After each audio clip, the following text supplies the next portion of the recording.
ষষ্ঠ দফায় উপজেলা পরিষদ নির্বাচনের তৃতীয় ধাপে ১০৯ উপজেলায় আগামীকাল ভোট গ্রহণের কথা ছিল, কিন্তু ঘূর্ণিঝড় রেমালের কারণে ২২ উপজেলায় ভোট স্থগিত করেছে নির্বাচন কমিশন।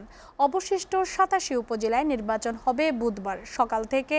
সংশ্লিষ্ট উপজেলায় নির্বাচনী সরঞ্জাম বিতরণ করা হয়।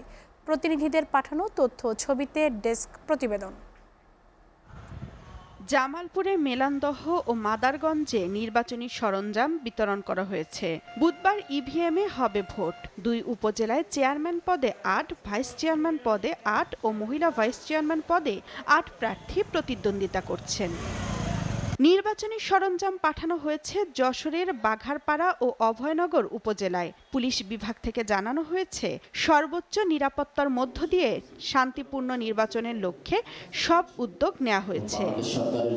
নির্বাচন কেন্দ্র করে মুন্সিগঞ্জের ২ উপজেলা সিরাজদি খান ও শ্রীনগরে সরঞ্জাম বিতরণ ও ব্রিফিং করেছে আইনশৃঙ্খলা বাহিনী।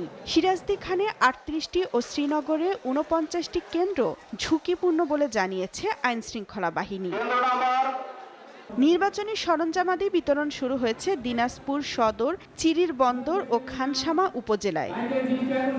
নাটোরের গুরুদাসপুর ও বড়াইগ্রাম উপজেলায় প্রিজাইডিং অফিসার ও নিরাপত্তা কর্মীদের কাছে নির্বাচনী সামগ্রী বিতরণ করেন রিটার্নিং কর্মকর্তা। নীলফামারীর ১৫ ইউনিয়ন ও ১ পৌরসভার মোট ১৪১টি কেন্দ্রে পাঠানো হচ্ছে ভোট বক্স সহ অন্যান্য সামগ্রী। SATV news desk.